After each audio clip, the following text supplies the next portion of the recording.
Today I'm going to be teaching you how to make a chai tea latte using Tiesta tea. As you can see, the caffeine is high and it already contains all of the things that you need to make your chai tea latte. This is what it looks like. As you can see, I've used a lot of it. It's really good stuff. And I use my tea strainer for loose leaf tea. And then you boil your water.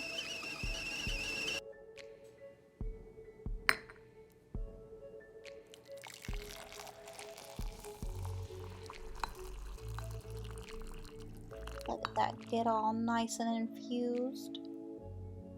Yeah, baby.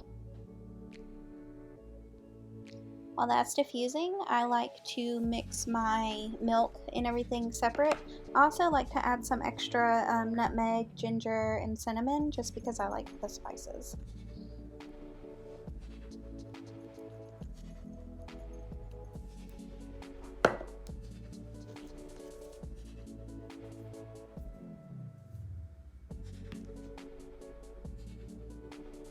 I use soy vanilla milk and then a little bit of half and half just to add a little creaminess.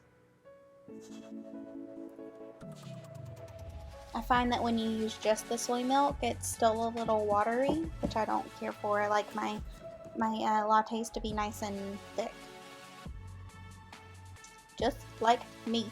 And then I take my whirligig, also known as a the words escaping me, a milk frother, yeah. And I just froth that milk, get it all nice and bubbly, you know, because it's like, so it's like when you get it from a tea house or a cafe, all nice and steamed, except for it's not steamed, it's just frothy. I like my tea really black, so I let it sit for a good while before I pull it out.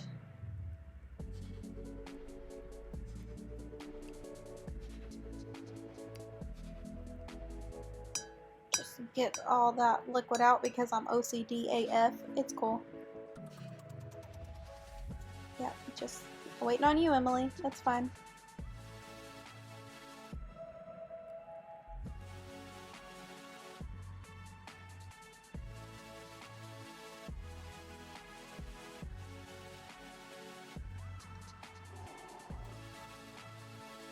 And then I add my milk mixture.